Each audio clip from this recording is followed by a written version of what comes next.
Buenas tardes a todos. En primer lugar, y casi en último, les quiero agradecer su presencia hoy aquí. Me llamo Pilar de la Era, soy miembro del Ateneo y le quiero dar las gracias a todos por asistir a esta presentación del libro de don Carlos Villar, Tras las huellas de Green. Pues en primer lugar porque, vamos, por dos cosas. Porque en esta casa, pues como todos yo creo que conocerán, se presentan muchos libros, pero yo no dejo de repetir siempre lo mismo, que cada libro que nace nos alegramos y nos congratulamos, porque, porque supone tal esfuerzo, supone tal intensidad, supone tanta aportación y tan necesaria en el mundo de hoy, en el que hace falta que sigamos leyendo y leyendo, que yo lo único que puedo decirles es que para el Ateneo y para mí es un día de júbilo. El libro que se va a presentar, estoy acompañada de don Jesús Ruiz Mantilla, que va a entablar una conversación con él y con el autor, don Carlos Villar Flor, que como todos también conocerán, es santanderino, pero actualmente trabaja y vive en La Rioja, trabaja en la Universidad de La Rioja, y el libro, pues por lo que ahora iremos desvelando, es un thriller, y yo, que soy también lectora, creo que el thriller, que es un género actualmente bastante de moda, pero, pero sobre todo al final yo creo que recupera esa intención, intensidad que tiene siempre el ser humano de averiguar. Y aunque sea de forma muy básica, un thriller siempre es una averiguación y es siempre una búsqueda del yo. Yo, sin más, creo, bueno, la estructura va a ser la conversación que les he dicho y luego un turno de preguntas para que se establezca un coloquio con el autor. Yo, sin más, le doy la palabra a don Jesús Ruiz Mantilla y le doy las gracias y reitero las gracias a don Carlos Villar por este nuevo libro. Muchas gracias.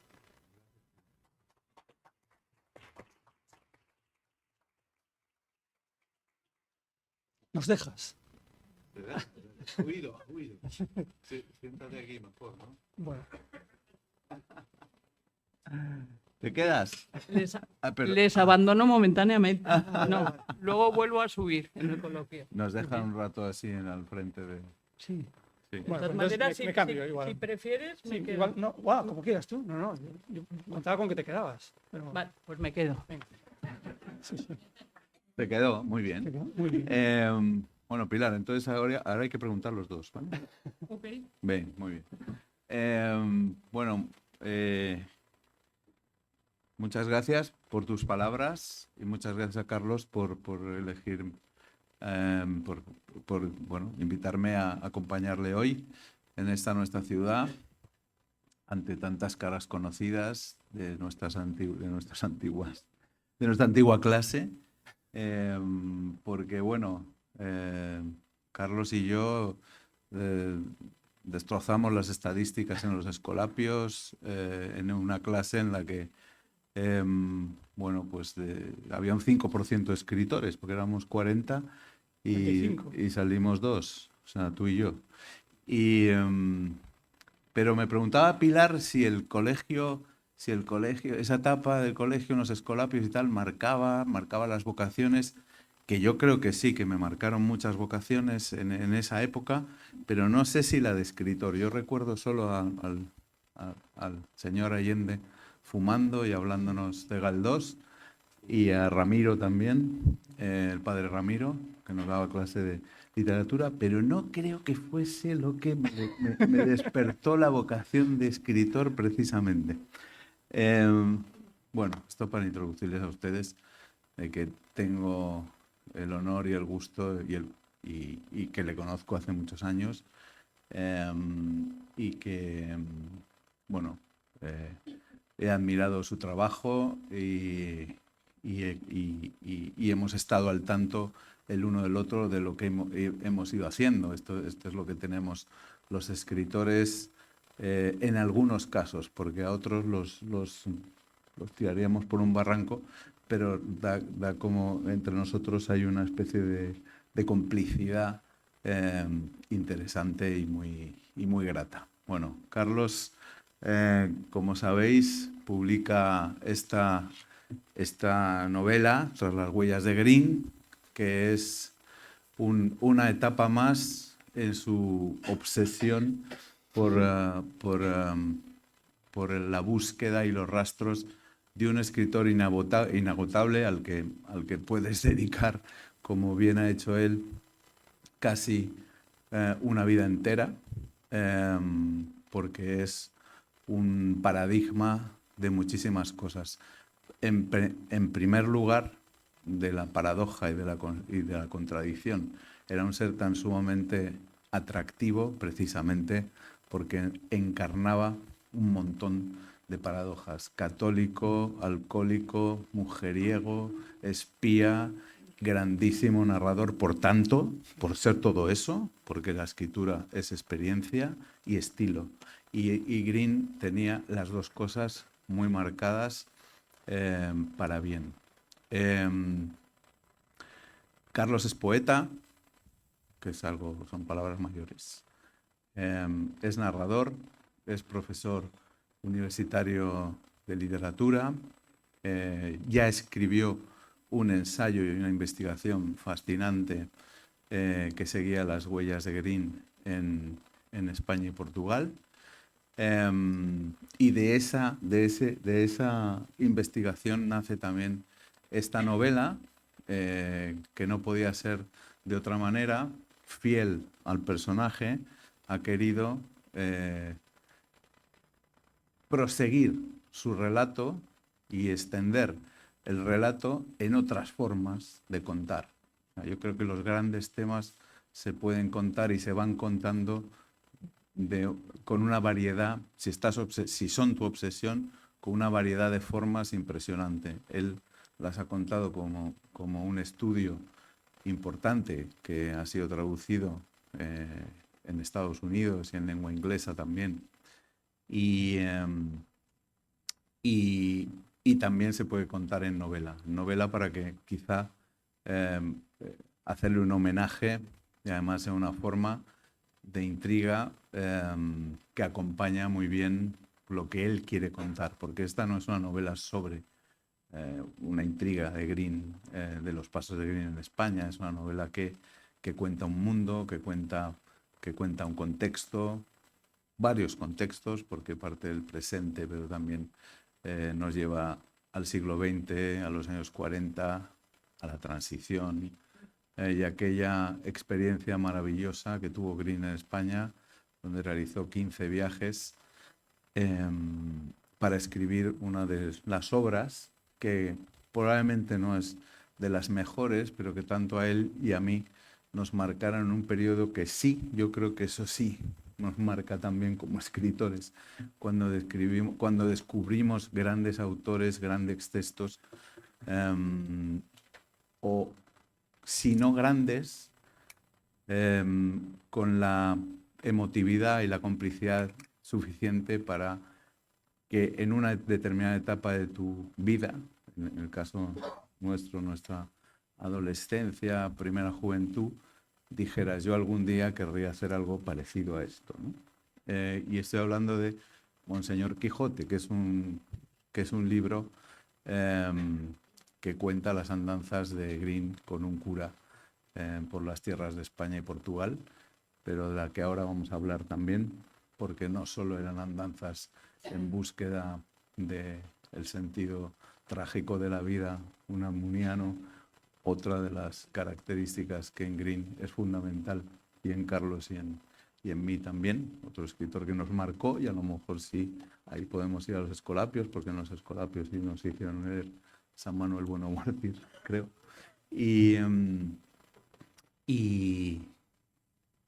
Pero que da mucho más de sí, y por eso vamos a entablar una conversación para que ustedes descubran o abran el apetito, para que luego vayan a a esa mesa y compren desaforadamente el libro, que es Navidad, y lo tienen que hacer de regalo de Reyes.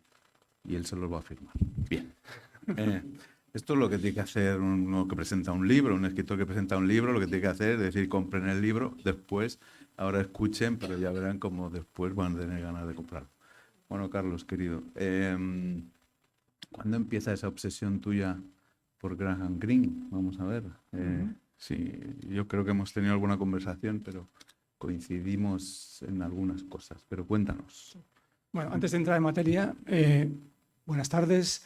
Muchísimas gracias primero al Ateneo, Pilar, en nombre del Ateneo. Muchísimas gracias, Jesús, por haberte prestado a estar aquí acompañándonos.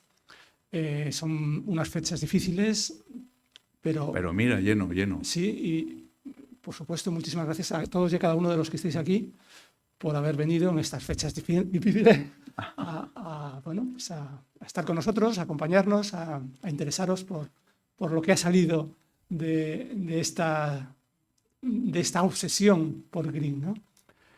Es verdad que algo nos inculcarían en Escolapios, ¿verdad?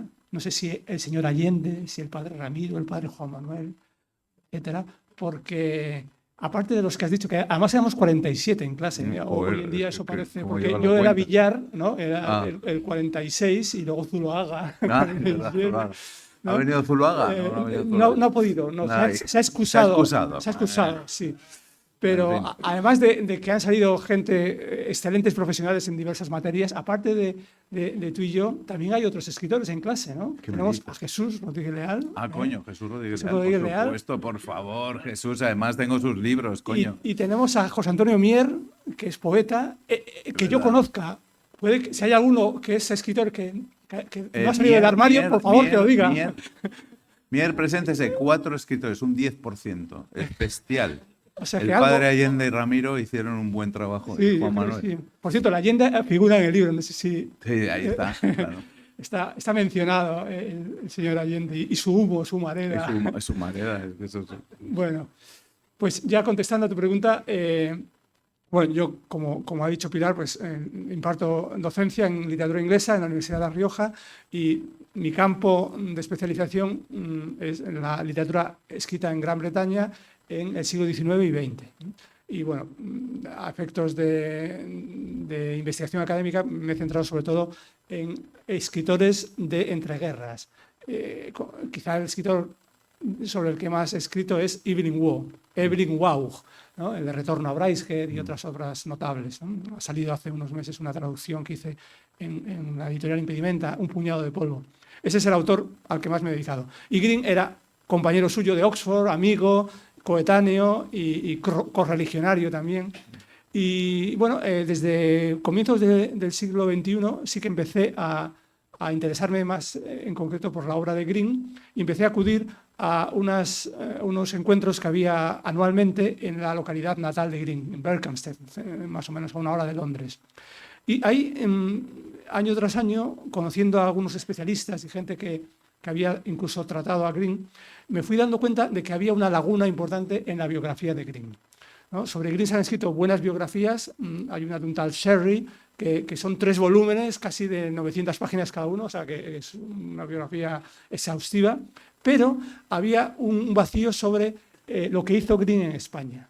¿Qué hizo Greene en España entre el año 76 y el año 89? Se sabe que vino, que viajó, que se hizo amigo de un cura, que era también profesor universitario, Leopoldo Durán, pero no había un testimonio fehaciente, riguroso, metódico sobre lo que había hecho Greene esos años. De hecho, ni se sabía cuántos viajes había hecho, ni qué lugares había visitado, etcétera, etcétera, ¿no? Solo había un documento de este señor, del padre Durán, de Leopoldo Durán, que escribió una obra que no se puede considerar una biografía porque era una especie de agiografía. Se titulaba Graham Greene, amigo y hermano. Bueno, voy a decir Graham, voy a intentar no ser muy pedante, pero claro, en España siempre fue de toda la vida Graham, ¿no? Con J, una buena J, Graham. No, claro, profesor de filología inglesa no puede decir Graham, ¿no? Así por lo menos impunemente, ¿no? Entonces voy a decir una cosa intermedia, ¿no? No voy a decir ni Graham, ¿no? Porque quedaría muy pedante. Bueno, di el señor Greene. El señor Greene, bueno. Mr. Greene. Vale, Mr. Greene, exacto. efectivamente. Pues eso, me di cuenta de que había esa laguna sobre los viajes de Green. Leopoldo Durán había hecho un libro, escribió un libro 3 años después o salió a la luz 3 años después de la muerte de Green. Green murió en el año 91, el libro salió en el 94 y se titulaba Graham Greene, amigo y hermano. Ya por el título ya sabemos que no va a ser muy objetivo, ¿verdad? Amigo y hermano. Era eso, una especie de geografía edulcorada sobre lo bueno, lo estupendo que era su amigo Green. Bueno, total, que me di cuenta a principios en la primera década del siglo XXI que había ese vacío, ¿no? Ese hueco en la biografía, y pensé que yo tenía medios para llenar ese hueco, ¿no? Conocí a algunas personas, gente que había estado cerca de Green, gente que había estado cerca de Durán, y bueno, pues en torno a 2013 empecé a investigar y contacté con los acompañantes, que los llamaban jocosamente los terceros hombres.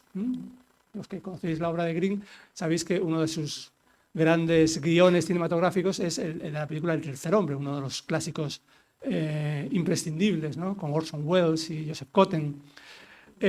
Y bueno, ellos siempre tenían un conductor, solía ser un chico joven, antiguo alumno de Leopoldo Durán en la Universidad Complutense, y les llevaba en coche, hacía de chofer 24 horas, no cobraba por ello, solo cobraba el placer, el privilegio de estar con el último genio del siglo XX, que era como le llamaba Leopoldo Durán, ¿no?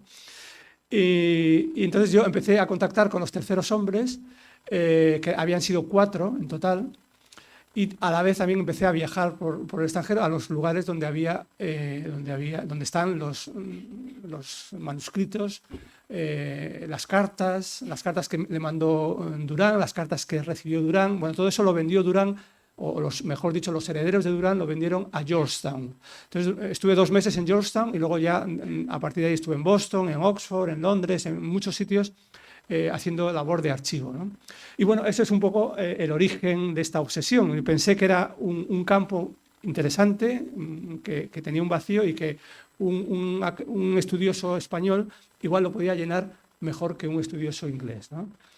Y entonces escribí ese libro, que como ha mencionado Jesús, un libro de biografía que se publicó en 2020. Se publicó unos días antes de que nos confinaran en casa, ¿no? Entonces, claro, durante un tiempo ese libro pues tuvo que quedarse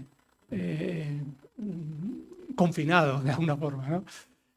Hasta que ya pues, empezó a salir a la luz, ya empezamos a pensar en otras cosas. Una vez pasado el primer susto, Jesús sacó un reportaje en El País, que ese también un reportaje que fue bastante importante porque abrió puertas. A partir de ahí me escribieron de Times y de otros periódicos ingleses y demás, ¿no?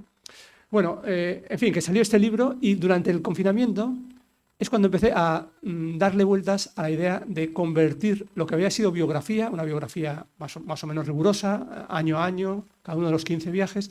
Pensé en que podía convertir eso en una novela, ¿no? Y realmente fue la terapia ocupacional que a mí me salvó, ¿no? Cada uno de vosotros pasasteis esa experiencia, sabréis cómo lo vivisteis, cómo tuvisteis quizá el alma en vilo durante esos días y qué estrategias usasteis para sobrellevarlo, ¿no? En mi caso, mi terapia ocupacional fue eso, fue ponerme a escribir la novela, convirtiendo lo que había sido biografía en una novela. Puedo seguir, pero bueno, esto es una conversación. No, está bien como introducción Sí. y nos ha puesto ahí sobre la pista. Pero esa obsesión, está bien que hables de un vacío, pero hay también, me imagino, una obsesión con algunos libros que te marcan y con una obra que te llama la atención, como lo que decíamos, una especie de paradigma de la contradicción y el estilo, que era Green, ¿no? Sí, no cabe duda. Pero ¿cuáles? Porque es verdad que el otro día, hablando, yo el primer libro que leí fue Monseñor Quijote, precisamente, ¿no? Sí. Y que estaba intentando recordar quién me lo había recomendado. Yo ya creo que me acordé que era mi tío Joaquín. Y claro, a partir de ahí hay autores que tú mandas al olvido, pero hay autores que luego vas a seguir, o sea, que sabes que a partir de un libro vas a seguir leyendo, ¿no? Sí. Entonces Green es uno de estos, ¿no? Sí, no cabe duda. Bueno, ¿Cuál fue tu primera lectura de Green? Bueno, quizá mi primer encuentro con Green fue a través del Tercer Hombre. Sí, yo creo que fue el Tercer Hombre lo primero. Y el Tercer Hombre, bueno, voy a hacer un pequeño spoiler, pero bueno, la mayoría lo habéis visto, supongo, pero es la historia de un norteamericano que llega a Viena, la Viena de la posguerra, y le ha llamado su amigo del alma, Harry Lime, porque tiene un trabajo para él, ¿no? El norteamericano es escritor de novelas baratas, de novelas del oeste baratas, pero su amigo le ha encontrado un trabajo de verdad y ya pues este hombre, Holly, o Rollo, depende de la versión, si es novela o la película, pues va a Viena y se encuentra que el primer día, nada más llegar, su amigo muere en un accidente de coche, no lo llega ni a ver, se entera de que le ha atropellado un coche y ha muerto. Bueno, pues a partir de ahí empieza un viaje, una búsqueda, porque la policía local le dice que su amigo era el peor sinvergüenza criminal que había habido, ¿no? Entonces él dice que no puede ser, ¿no? No puede ser, porque su amigo era una bellísima persona. Entonces, en fin, total, que a lo que yo voy ahí es el pequeño spoiler. Hay un punto en que este señor, que Holly, tiene que elegir entre amistad o deber. O traicionar la amistad o traicionar su sentido del deber. Ese es un dilema muy greeniano, ¿no? A mí eso me fascinó siempre, y eso se repite en muchos, ¿no? A otra novela que fue de las primeras que leí, El poder y la gloria, ¿no? El poder y la gloria trata de un cura mexicano que es perseguido durante la persecución religiosa en los años 30, y aunque es un hombre muy indigno, en el sentido que es un borrachín, lo llaman el whisky priest, ¿no? En la versión original, o el padre whisky en la traducción, ha tenido una hija natural, en fin, es un hombre que en su época de cura fue muy acomodaticio y demás, pero en el momento de la crisis él se niega a entrar por el aro, ¿no? Porque las autoridades han obligado a los curas a que se secularicen y se casen o serían ejecutados, ¿no? Entonces él se mantiene fiel, aunque ya digo, es un hombre que no es ejemplar, ni mucho menos, ¿no? Ese conflicto, ¿no? entre el deber y la amistad o lo que te imponen, esas dobles lealtades. También Green se caracterizaba, él dio un discurso cuando le dieron un premio en una universidad alemana, dio un discurso que se llamaba La virtud de la deslealtad.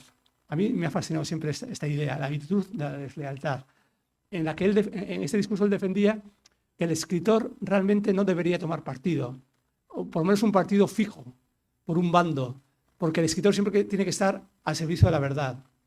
Y quizá tu gente, mi gente, en algún momento comete errores, ¿no? Y hace cosas mal. Entonces el escritor no puede ser totalmente fiel a su gente si detecta que su gente está haciendo algo mal, ¿no? Entonces en ese sentido decía que el escritor siempre tiene que estar con la verdad y por eso a veces tiene que ser desleal. En fin, todos esos dilemas greenianos siempre me han llamado mucho la atención, ¿no? Y bueno, por supuesto la religiosidad, esa religiosidad un poco en conflicto que tuvo. Durante unos años, los años 40 o 50, se le consideraba el escritor inglés católico por antonomasia, ¿no? Pero él a partir de los 50 se cansó de esa etiqueta y ya incluso él bromeaba diciendo que era un agnóstico católico, ¿no? Aunque murió católico, ¿no? Y digamos que cuando entró en su vida Leopoldo Durán, que también podemos hablar de cómo entra Leopoldo Durán en su vida, que es interesante, pues bueno, él mantuvo de alguna forma el diálogo. Por aquella época Green ya estaba más, digamos, más identificado con posturas, seguía siendo cristiano, pero estaba más, digamos, más familiarizado o más atraído por posturas más extremistas o más de izquierdas, como la teología de la liberación. Entonces, bueno, él mantuvo un diálogo con su fe mediante sus diálogos con Leopoldo Durán. Entonces, ese es otro aspecto que también a mí siempre me ha interesado. Pero, en fin, tiene muchos, ¿no? En esa novela Monseñor Quijote, que tanto nos inspiró, yo estoy de acuerdo contigo, no creo que sea la mejor novela de Green, aunque él, al final de su vida, la publicó en el año 82. Green murió en el año 91. Fue como la anteúltima novela que escribió, ¿no? Porque luego escribió otras cosas, pero bueno, esta fue como la anteúltima. Y él llegó a considerar esta novela como su mejor novela. Yo creo que era también un poco por el momento en que la escribió, por lo que estaba pasando. ¿Su mejor novela o su novela favorita? Es distinto, ¿eh? Eso es verdad, sí. La novela, yo creo que él la considera su novela favorita. Favorita, sí, lo que decía era favorita, es verdad. Es verdad. Es distinto. No, es distinto, pero también es curioso porque es verdad que El tercer hombre, que es realmente no es una novela que surja de Green, es un encargo, casi. Y Bueno, la historia sí que surge él noveliza un guión, ¿no? Entonces hace un apaño, pero el apaño es tan bueno, porque el texto del tercer hombre narrativo es tan bueno como la película. Sí. Entonces ahí es donde se ve realmente las habilidades, las virtudes, ¿no? de alguien que dice, bueno, voy a rehacer esto en algo, pero el código es la narración y tiene que ser la mejor narración posible, ¿no? Y eso a mí me llamó muchísimo la atención del tercer hombre, quiero decir, en lo que es la forma de hacer las cosas o la pasión a la hora de hacer las cosas. Y luego has comentado otro tema que también es fascinante en Green, pero no solo en Green, también el otro día hablábamos de Cercas, como uno de las inspiraciones también que te han llevado a esta novela. Yo creo que Cercas es el escritor vivo español más importante que hay en estos momentos. Y él tiene una teoría fascinante en torno a la cual se gira su obra maestra para mí, que es Anatomía de un instante, que es la del héroe de la traición, ¿no? Como él coloca el foco sobre tres personajes que en realidad son tres traidores en pro de una causa mayor, que es la democracia, ¿no? Sí, sí, sí. Y eso siempre es un dilema inagotable, con todos sus puntos ciegos, que diría Cercas también, en torno a los cuales configurar lo que son las grandes novelas, que son ese revoltijo de preguntas incesantes hacia un lugar que no tiene por qué tener ninguna respuesta. Sí, es verdad. Sí, sí. Pero vamos a la chicha de la cosa, porque tú en el ensayo previo aportas una teoría, y es que Green llegó a España como espía del MI6, que decían que algunos dicen que es un invento de John le Carré, el MI6. Sí. Y entonces, cuéntanos cómo es eso, porque luego también se me ocurrió una pregunta esta tarde, pero luego te la hago. Pero a ver, cuéntanos eso. Vale. Green en los años 70, bueno, voy a retratarme un poco más. Durante la Segunda Guerra Mundial, Green perteneció confesamente al Servicio Secreto Británico, ¿no? Al MI6 o MI6, ¿no? Estuvo al frente de una de las secciones que se encargaba de la James Bond. Sí, de la península ibérica. Él se encargaba de la península ibérica, ¿no? Sobre todo de Portugal, pero también España estaba en el mismo saco. Luego, aparentemente, dimitió, después de que acabó la Segunda Guerra Mundial, dimitió y ya se dedicó a sus negocios, a sus escritos, pero mantuvo unos vínculos personales continuos con el servicio secreto, y sobre todo en los años 70, porque el jefe, el M de James Bond, que no era M, sino que era C, ¿no? De Chief, se llamaba Maurice Oldfield, y Maurice Oldfield era amigo de la familia Green, amigo de la hermana, que la hermana también era espía, su cuñado, que también era espía. Tenía una buena familia de espías, ¿no? Y entonces hay constancia, y alguno de los biógrafos ha aportado documentos del servicio secreto en los que reconocen que Green escribía informes para Maurice Oldfield, entre otros. Bueno, que ya digo que no es que Green fuera un James Bond, ya, sobre todo en los años 70, él ya tenía también estaba en los años 70, septuagenario era entonces, pero era un hombre con una gran inteligencia, una gran visión de la geopolítica del momento, y sus informes de los sitios por los que pasaba, aprovechando su celebridad, él viajaba por todo el mundo, viajaba a sitios de gran conflicto y escribía informes al servicio secreto, que servían para contrastar los informes oficiales de los agentes en nómina, digamos, ¿no? Bueno, viajaba además para escribir sus novelas. Sí, claro. O sea, hacía dos cosas a la vez. Sí, sí, sí. Muy apañado. Incluso a veces también... Espiaba y narraba. Sí, y a veces incluso algún periódico, alguna revista le encargaba de reportajes, ¿no? Entonces ya, pues, mataba 3 pájaros de un tiro, ¿no? Entonces, bueno, por otro lado, en la época anterior a Facebook y a Twitter y a todo esto, los escritores también tenían fans, ¿no? Pero, claro, los escritores en aquella época, los fans lo que hacían era escribir una carta a máquina, doblarla, meterla en un sobre, poner el sello, mandarla y esperar a que llegara y que la contestara, ¿no? No era tan inmediato todo. Pero aún así, Green tenía cientos y cientos de cartas de fans en su mesa, ¿no? Que habitualmente se las pasaba a su secretaria para que las contestara un cortés acuse de recibo y ya está, ¿no? Pero entre esas cientos de cartas tenía las cartas de un cura español, gallego, llamado Leopoldo Durán, que había pedido permiso a su obispo para dedicarse solo a la docencia universitaria, y para él la docencia universitaria y la investigación universitaria solo significaba una cosa: Green, Green, Green, ¿no? Entonces, para él Green era el último genio del siglo XX y bueno, pues él se dedicó casi en cuerpo y alma a la obra de Green. Escribió 2 tesis doctorales sobre Green y entonces aprovechó la circunstancia para escribir cartas y para sumarse a esa ola de fans, ¿no? Entonces Green, bueno, pues entraba durante 10 años, o casi más de 10 años, era uno más de los cientos de admiradores que le escribían muchas veces inoportunamente, durante décadas, ¿no? Pero cuando murió Franco, Green de pronto se acordó de que tenía un fan en España y que además era cura. Y ya empezó a retomar ese contacto y ya pedirle que si podía hacer de anfitrión para una visita que quería hacer a España. Entonces, eso es bastante revelador, ¿no?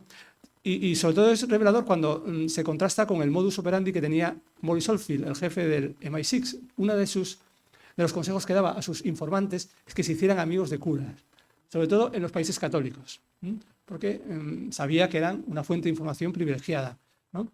Y luego tenía también otros consejos que hablaré luego si hablamos de Felipe González y demás, ¿no? Pero tenía una serie de como de instrucciones para dar a sus informantes.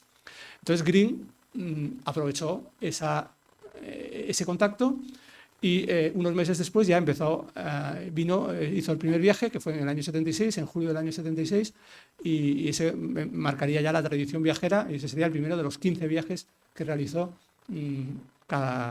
prácticamente cada año, ¿no? No todos los años estrictamente, pero casi cada año. Entonces, mi hipótesis, esa la desarrollo, esto es un poco un resumen, ¿no? Obviamente no puedo desarrollarlo esto en una hora, ¿no? Pero digamos que esa es la hipótesis que desarrollo en el libro de biografía y, por supuesto, a la hora de convertir la biografía en ficción, pues ya me tiro de la moto, que se dice, ¿no? Porque ya me libero de algunas de las obligaciones que tiene el rigor académico y ya especulo mucho más libremente, ¿no? De hecho, pues algunas de las escenas que incluyo en la novela pues tiene una entrevista con Maurice Oldfield y pues le da instrucciones sobre lo que tiene que hacer cuando venga a España y demás, ¿no? O sea que yo creo que es una hipótesis, no está comprobada porque los escritos de esa época no están desclasificados, entonces es algo que es imposible, ¿verdad? Es imposible comprobarlo, pero hay muchos indicios y tiene, digamos que es una sospecha muy bien fundada, pienso yo, ¿no?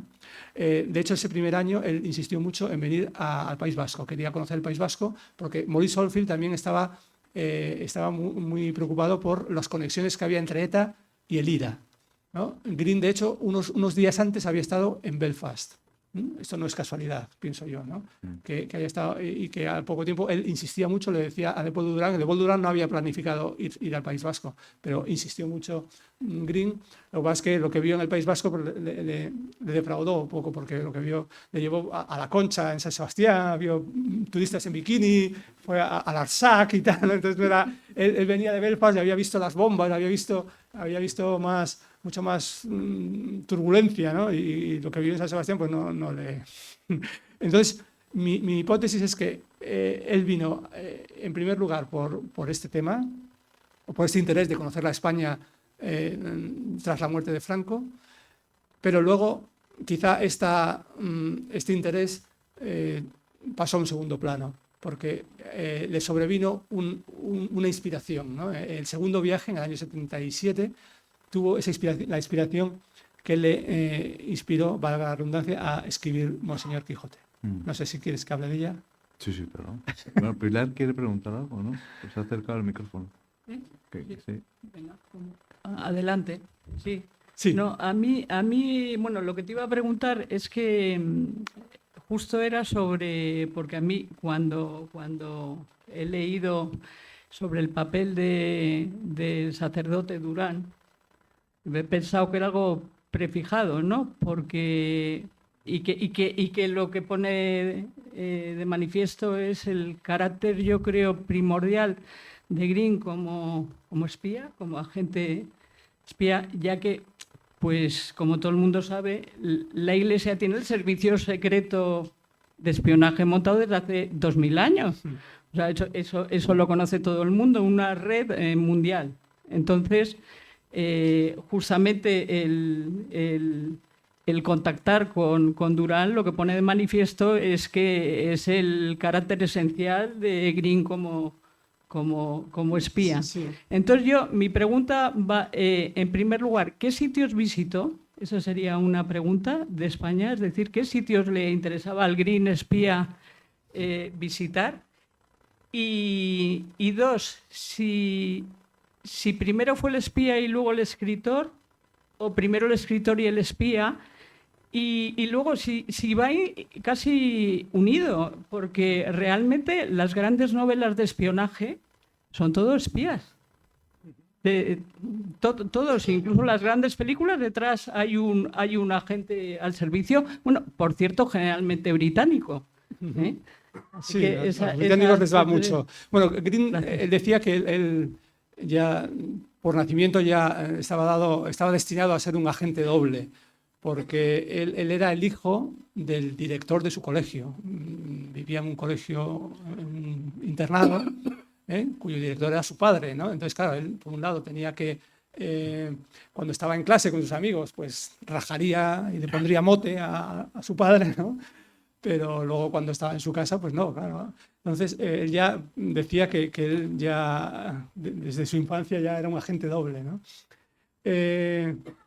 Bueno, sí, yo realmente, aunque esbozo esta hipótesis, insisto en que me parece que en el segundo viaje ya la prioridad cambió, ¿no? Entonces, ¿qué lugares visitó? Pues, sobre todo, él se dejaba llevar por Durán, pero es sobre todo el primer año cuando él insistió en que quería ir al País Vasco, ¿no? Y entonces dio un rodeo tremendo por el norte de España. De hecho, pasó por Cantabria en ese primer viaje. Es el único viaje que pasó por Cantabria, porque fue por Galicia, Asturias, Cantabria y luego ya al País Vasco. En fin, yo creo que esto sería un poco más largo de contar y remito para el que tenga interés a mi libro biográfico, al libro de la biografía de Green, que salió en el 2020, porque ahí sigo día a día dónde pararon cada día durante los 15 viajes, cada uno de los 15 viajes, ¿vale? Yo, para el periplo que siguen mis personajes, claro, que llevamos media hora, no, llevamos 40 minutos y todavía no he contado una cosa de mi novela, ¿no? Y en relación a lo que dice Jesús de Javier Cercas, ¿no? ¿Dónde entra Javier Cercas en este tema? Bueno, sobre todo en la estructura, ¿no? Un poco siguiendo el modelo de Soldado de Salamina, en que hay como un presente narrativo y un pasado. En mi novela, el presente narrativo es el año 2014, por una serie de motivos que sería largo explicar, pero bueno, el presente es 2014. En el 2014 hay un estudiante, un chico que hace una tesis doctoral en la Universidad Complutense, que viaja a Georgetown, donde estuve yo, y roba un manuscrito, cosa que yo no hice. Entonces, bueno. Que sepamos. Roba un manuscrito y se lo trae a España. Y cuando llega al aeropuerto de Parayas, aparece muerto. Y el manuscrito ha desaparecido, ¿no? Entonces le asignan el caso a un subinspector, al subinspector Miguel Ángel Mariana, que ya había aparecido en mi novela anterior, que es un buen policía, es un buen hombre, un poco zafio, pero buen hombre, buen policía, solo que para él el tema de la literatura, del arte, todo eso le resulta muy ajeno. Entonces él intuye que la clave del misterio está en ese diario que ha desaparecido y contacta con un profesor universitario. Un profesor universitario de la Universidad de Lontana. ¿Conocéis la Universidad de Lontana? Muy prestigiosa. Se parece mucho a la Universidad de La Rioja, pero no es exactamente igual, ¿no? Y entonces contacta con un especialista en Green que coincide, estoy haciendo un poco de spoiler, pero solo un poquito, ¿vale? Que coincide que este señor había hecho una copia del diario desaparecido, entonces es capaz de reconstruir las personas que aparecen en ese diario que podían tener algún motivo para que el diario desapareciera y por tanto los convertiría en sospechosos, ¿no? Pues ahí el profesor que tiene vacaciones de Semana Santa se ofrece a acompañar a Mariana en un periplo por el norte de España en el que se van a entrevistar con personas que aparecían en el diario y que podrían tener algún motivo para que desapareciera. Este periplo que hacen empieza en Madrid, luego Madrid, Salamanca, Valladolid, León, de León a casa y de casa otra vez a Cantabria, a la montaña cántabra. Este periplo, salvo el final, imita, o es un homenaje, mejor dicho, a Monseñor Quijote, ¿no? Porque Monseñor Quijote, los personajes, es un cura de pueblo y un exalcalde comunista que se hacen muy amigos y conversan de lo divino y de lo humano, como Don Quijote y Sancho, de alguna forma. Estos personajes de Green hacen un periplo similar, ¿no? Empiezan en el Toboso, luego Madrid, Salamanca, Valladolid, León, tal. Bueno, no lo voy a destripar del todo. Yo lo que he hecho ha sido cambiar la parte gallega por la parte cántabra.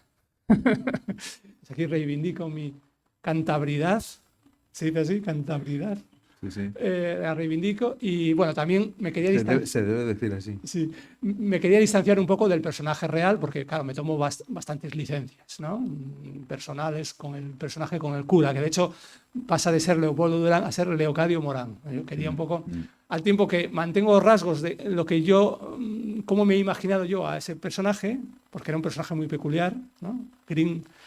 A Green le fascinó el personaje de Leopoldo Durán, tanto que, ya digo, en el segundo año su prioridad de espiar pasó a ser su prioridad de escribir una novela sobre su amigo, que eso fue Monseñor Quijote. En principio partió como una caricatura cariñosa de su amigo, porque era un personaje, todo un personaje.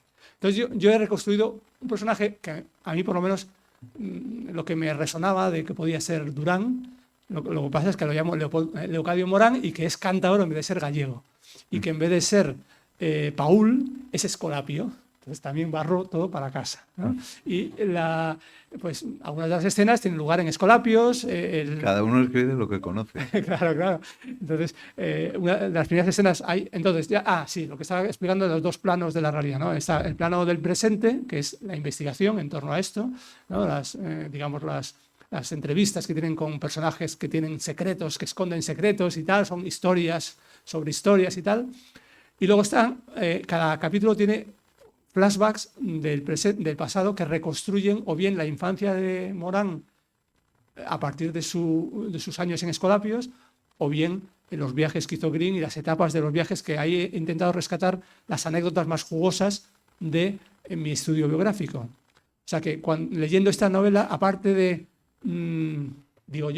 estar atrapados por la intriga, aparte de reconocer el homenaje al Quijote también, a Monseñor Quijote, a Agatha Christie por el tema de los sospechosos, aparte de recorrer varias ciudades y demás, lo que quería hacer es un homenaje a Green y que el lector aprenda un montón de cosas sobre Green.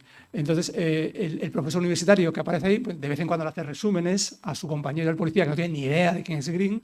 Entonces le va haciendo resúmenes, pues, de su vida, de sus amoríos, de su etapa de espía, de su obra literaria, de sus viajes. O sea que, y esa parte, esa sí que declaro que esa es bastante verídica. No voy a decir un 100% porque nunca es 100% verdad todo, ¿no?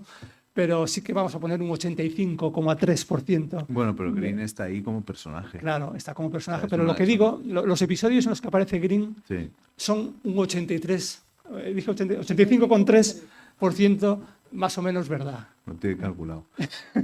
Mi pregunta, la que se me había ocurrido, iba también en relación con la que te ha hecho Pilar, porque es verdad que ya empieza a resultar muy sospechoso que además de esa hornada de los años 40, haya tres novelistas excepcionales que han salido del servicio secreto, que son Ian Fleming, el creador de James Bond, que yo creo que coincide con Green en alguna etapa, John le Carré y Graham Greene. Sí. Si a eso le unidos que el mayor el mayor, la más brillante operación de imagen que ha habido en el siglo XXI audiovisual hasta la fecha ha sido la serie The Crown, Ajá. que es una grandísima operación Sí. de imagen. Sí, sí, sí. No perdamos de vista que tres grandes novelistas de referencia hayan salido del servicio secreto y que se hayan sentido tan libres para contar lo que han contado, porque todos han hablado del servicio secreto. Y eso me lleva a pensar qué bien lo hacen estos cabrones, ¿no? ¿Cuánto hay que aprender? Porque es que de verdad es un aparato de propaganda maravilloso Sí, sí, sí, que sí. engancha con el público. Todo el mundo sabemos lo que es el MI6, el MI5, el servicio de Su Majestad, cómo operan, además contado de diversas formas. O sea, que los tres eran tres grandes contadores. Ian Fleming con la espectacularidad y tal, que da en sí, que yo creo que ofrece el glamour y el enganche para el gran público, para saber que los británicos lo hacen bien y por un ideal mayor. Sí. Graham Greene es magistral desde el punto de vista literario, lo mismo que John le Carré, pero que están en todo el mundo, controlan los demás servicios secretos de todo el mundo con una gran ciencia, porque lo conocen perfectamente, pero sin embargo surgen auténticas glorias de esas narraciones, ¿no? Ujú. Eso sí que es sospechoso, ¿no? Sí.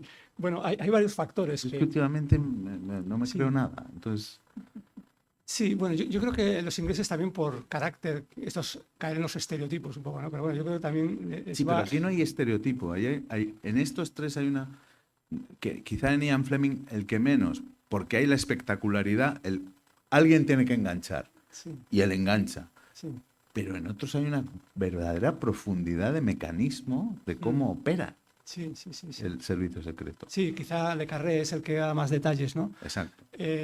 Porque Green, en cuanto a la plasmación de su faceta de espía en su ficción, pues hay una novelita que está un poquito olvidada, pero yo creo que es interesante, que es El agente confidencial, Sí. que de hecho es un agente inglés que viene un español que viene a Inglaterra a negociar para la República, a negociar unos suministros, pero tiene que enfrentarse a agentes del franquismo, ¿no?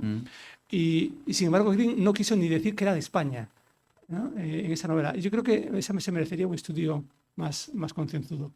Pero luego está otra novela que escribió en el año... Pero los dos cuentan perfectamente la Guerra Fría. Sí, Perfectamente. sí, sí, sí. Y luego la otra novela de espionaje es El factor humano, El factor humano. sí, que la publicó en el año 75. Que ahí lo que viene a decir es que el espionaje, el trabajar para el servicio secreto, es casi como un funcionariado, como el funcionario de la administración, ¿no? Que va ahí a fichar, ¿no?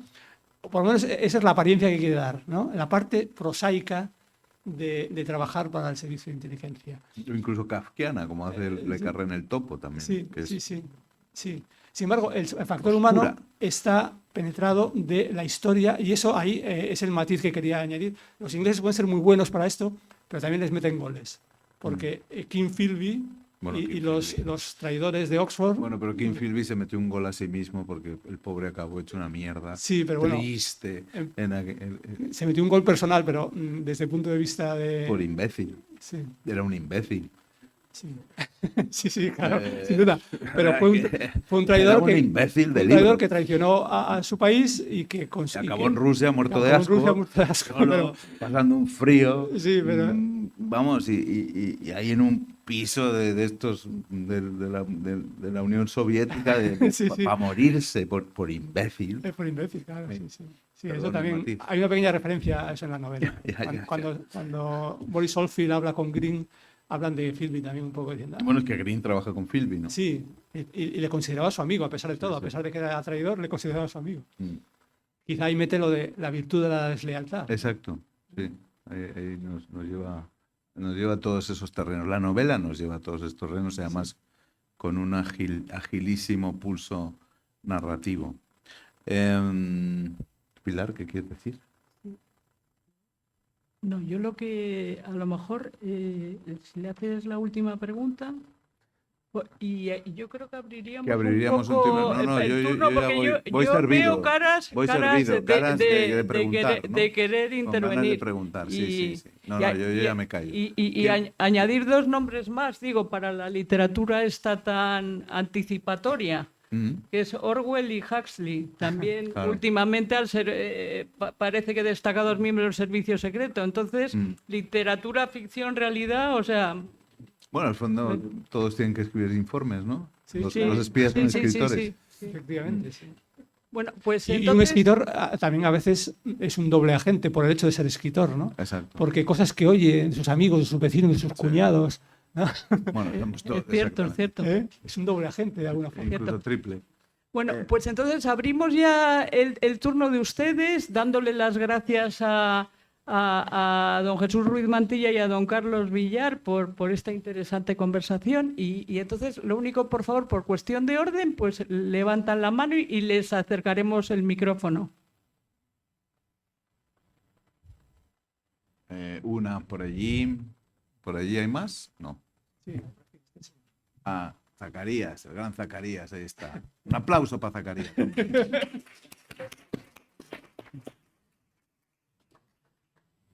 Sí, buenas tardes. Bueno, muchas gracias por este diálogo que ha sido muy interesante. Habla mucho de la relación de Graham Greene o Greene con los servicios de inteligencia y de una manera muy elogiosa sobre los servicios de inteligencia, ¿no? Pero yo recuerdo también en mis tiempos en los escolapios que leí una novela que se titulaba Nuestro hombre en La Habana, ¿no? Y que era una crítica o una sátira total de los servicios de inteligencia, del neocolonialismo británico, de la corrupción, de la burocracia, etcétera, ¿no? Y yo mi pregunta es ¿qué relación o qué imagen tenía Graham Greene de los servicios de inteligencia de su país? ¿Es realmente tan utópica o tan entusiástica como parece que se ha desprendido de esta conversación? ¿O realmente era mucho más ácido, mucho más crítico? No, más lo segundo, sí, efectivamente. Y esa está muy bien apuntada esa novela porque esa novela desmitifica mucho los servicios de inteligencia, ¿no? O sea, básicamente, para el que no la haya leído, trata de un hombre que vive en La Habana, que es vendedor de aspiradoras, ¿no? Y en un momento dado, un agente del servicio inglés le quiere reclutar para que envíe una serie de informes, ¿no? Y él, como no, realmente en su vida cotidiana no tiene nada importante que mandar, lo que manda son planos de aspiradoras, ¿no? Y entonces da el pego, ¿no? Porque digamos, las autoridades de inteligencia, comillas, pues se piensan que efectivamente que son planos que era el tema de los misiles de Cuba, todo estaba ese ambiente. Y bueno, claro, es una crítica, es ácida, ¿no? Con el servicio secreto, la futilidad a veces, ¿no? Y Greene era más de lo segundo. Greene era un hombre muy difícil, ¿no? Insisto, en virtud de la lealtad. Él, por mucho que fuera miembro del MI6, al menos en nómina durante unos años, los años de la Segunda Guerra Mundial, y luego como informante, él no se casaba con nadie. De hecho, no se casó ni con su mujer, porque, bueno, se casó con ella, pero la abandonó, ¿no? La abandonó. O sea que él era un hombre que siempre tuvo esa independencia de criterio y claro, el servicio secreto también era un blanco de su crítica, ¿no? Y en El factor humano, cuando escribió El factor humano, él tardó varios años en escribirla porque era consciente de que le iban a caer unas críticas tremendas, porque él al final, es que claro, aquí destripo también, no sé si destripar, pero bueno, el protagonista traiciona también, o sea, el factor humano tiene guiños a Kim Philby, ¿no? Porque el protagonista también traiciona a su país, y sin embargo, de alguna forma está justificado, comillas, está justificado que traicione porque hay una serie de motivos que justifican, no voy a decir mucho más, por si acaso alguien tiene interés. Pero bueno, básicamente, para, digamos, concluir, no, Greene era muy crítico, y con servicio secreto también, y con todo, era crítico con todo. Zacarías, ahí tiene una pregunta.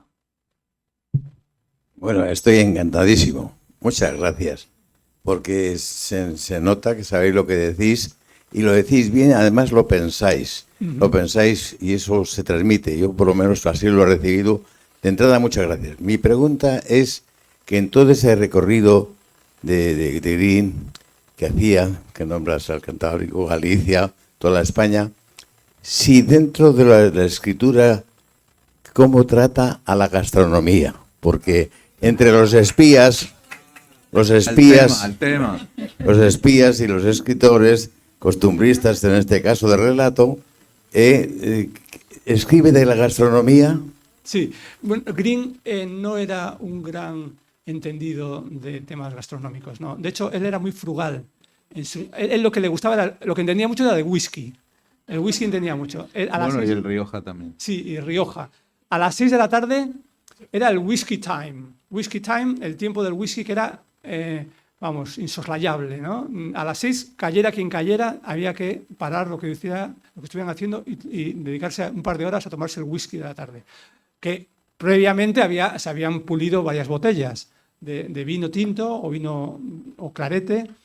Entonces, él lo que le gustaba más era beber. Y además tenía un don, porque bebía mucho, pero no se le notaba demasiado, ¿no?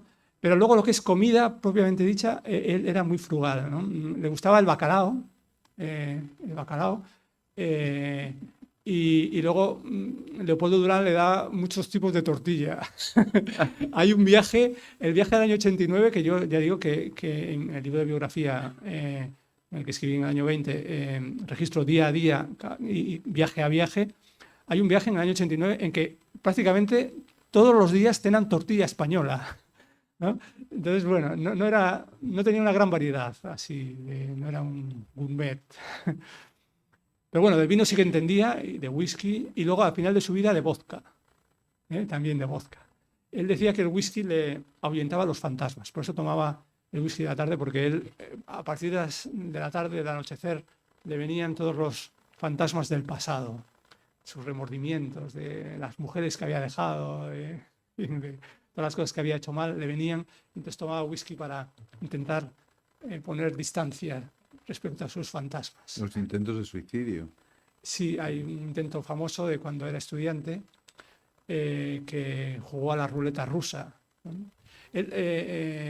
Porque él se enamoró de la institutriz de su hermana y la buena señora, la buena chica, pues ya estaba prometida, ¿no? Y bueno, fue una aventurilla, pero ya estaba cantado que no iba a salir nada de él. Pero él se lo tomó muy a pecho y quiso, vamos, estaba tan deprimido que pensó en suicidarse y le dio vueltas al revólver y eso es lo que dice.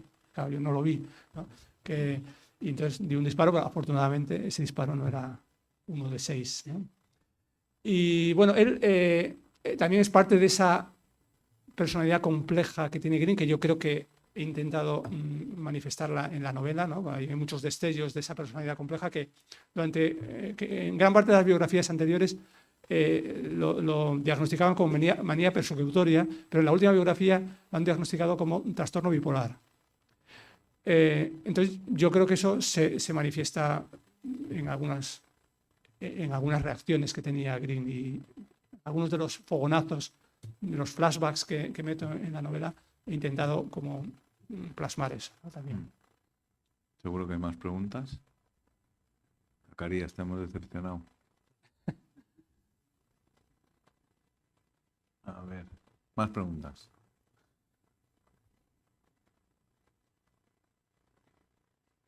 Esta gente tiene unas ganas de Aquí, comprar Domingo. el libro, que es que se le nota. Ahí hay una. Hola, Carlos. Buenas tardes. Muy buenas tardes. Tengo una curiosidad, que es tal como os presentáis a la figura de Green, que es una persona pues, muy escéptica, muy crítica, muy supongo que irónica, es su forma de pensar. Y atormentada. Y atormentada, sumo a ello.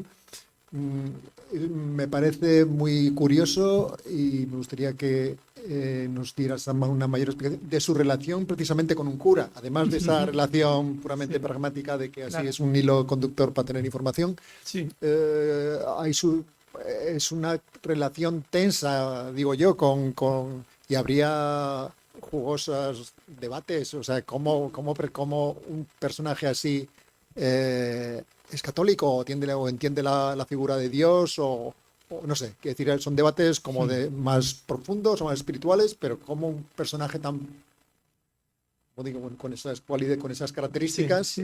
enfrenta y tiene un amigo de esas características, ¿no? No sé. Ujú. Es una muy buena pregunta. ¿Cuántas horas tenemos? ¿3 horas o 4 más? Pilar. ¿Hasta mañana podemos quedarnos? Un poco menos. Bueno, a ver, voy a intentar resumirlo, pero va a ser difícil resumirlo. Green se convirtió al catolicismo porque se enamoró de una chica, ¿no? Y además fue una historia muy divertida porque Green escribía reseñas de cine, de películas, en la revista de Oxford, ¿no? Y entonces en una reseña empezó diciendo algo así como los católicos idolatran a la Virgen María. Entonces recibió una carta que decía, no, señor Green, Mr. Green, los católicos no idolatramos a la Virgen María. Se llama, técnicamente es culto de hiperdulía, ¿no? Hiperdulia.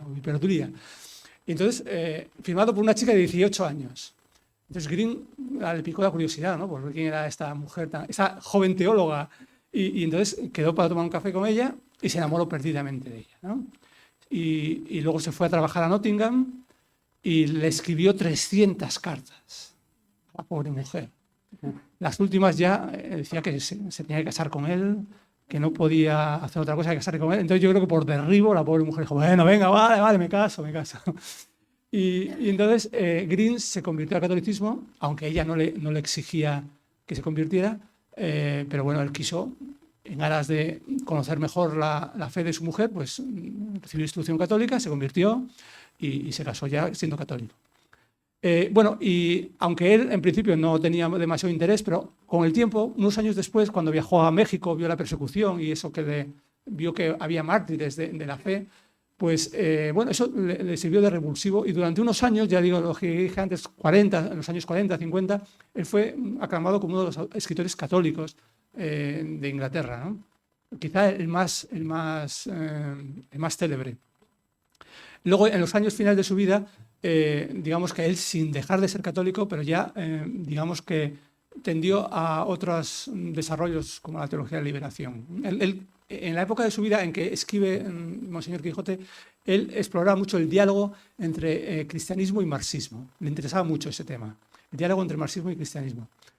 Y de hecho, Monseñor Quijote es la historia de un cura tradicional, muy buena persona, pero muy inocente, que se hace muy amigo de un exalcalde comunista. Y entonces emprenden un viaje por ese periplo que antes comenté y hablan de todo, de lo divino y lo humano, y pues se tiran pullas cariñosas uno a otro, pues es que tu fe, no, el que tiene fe eres tú, que tienes fe en Marx y tal, le dice el cura al otro, ¿no? Entonces van hablando, es el Monseñor Quijote, básicamente, ¿no? Es una conversación continua, ¿no? Y de alguna forma Monseñor Quijote refleja, se publicó en el año 82, y refleja esas conversaciones que tuvo con Leopoldo Durán. Leopoldo Durán era un cura también bastante tradicional, era de derechas, era conservador y bueno, desde el punto de vista doctrinal era un hombre muy ortodoxo, ¿no?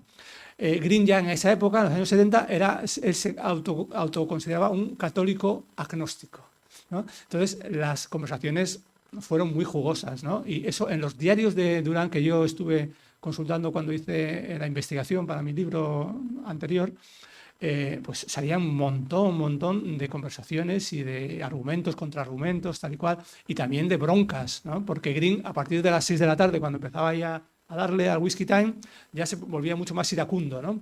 Y tuvieron broncas acerbas, por ejemplo, sobre Juan Pablo II, ¿no? Green era muy enemigo de Juan Pablo II y Durán era muy partidario de Juan Pablo II. Entonces tuvieron broncas que incluso Green le amenazaba con lo peor que podía amenazar a Durán, que era con no ser ya más amigo, con romper, como los niños, ¿no? Pues ahora ya no te junto, ¿no? Ya no te junto, pues algo así le decía, pues no te junto. Si hablas bien de Juan Pablo II, no te junto, ¿no? Y a la mañana siguiente se volvía a dar un abrazo y tal, ¿no? Pero sí que había muchas conversaciones de lo divino y de lo humano que, ya digo, que si tuviéramos 3 horas, yo te contaría muchas más cosas. Pero como no tenemos, el mejor remedio es leer mi libro, porque hay algunas de esas conversaciones están reproducidas. Incluso algunas de las broncas aparecen en los flashbacks estos que jalonan la narración sobre la investigación criminal, del asesinato criminal, ¿no? Pero ya con esto sí que me gustaría también decir que antes he dicho que la novela es un homenaje al Quijote, también es un homenaje a Monseñor Quijote. Tanto en el Quijote como en Monseñor Quijote tenemos a 2 protagonistas que son muy diversos. Son muy diversos desde el punto de vista social, desde el punto de vista ideológico, desde el punto de vista filosófico, religioso incluso, ¿no? Eso es lo que reproduce Green en Monseñor Quijote. 2 personajes muy diversos que aprenden a convivir y a entenderse y a dialogar, ¿vale? Pues yo, de alguna forma, en un tercer plano, también quería introducir mis 2 personajes en el plano del presente, que son el profesor y el policía. Uno es más bien quijotesco, está en su mundo idealista o idealizado o académico, y el otro está en lo práctico, no sabe mucho de literatura, no sabe nada de literatura, no sabe nada de arte y tal, pero sabe de lo práctico. Yo también quería, no sé si ya mis lectores juzgarán si lo he hecho con Tino o sin él, quería también plantear, y sobre todo en un tiempo hoy en día en que la sociedad, la política nos tiende a polarizar tanto, ¿no? Que hace poco salió un estudio de una organización que decía que creo que eran 6 de cada 10 españoles cambian de tema cuando salen algunos aspectos de tipo político o ideológico, ¿no? Y bueno, a veces pasa eso, que ahora alguno igual habéis tenido esa experiencia en las cenas de Navidad, a Nochebuena, que estáis con el cuñado y de pronto pues hay un choque y no quiero hablar de ese tema, no quiero hablar de inmigración, no quiero hablar de no sé qué. Entonces yo, uno de los mensajes, sin ánimo de imponerlo ni mucho menos, pero uno de los mensajes que quería sugerir es que en esta época que la vida nos tiende a polarizar un poco, podemos querernos y entendernos y dialogar con personas que no opinen en absoluto como nosotros, porque las personas son más importantes que las ideas, ¿no?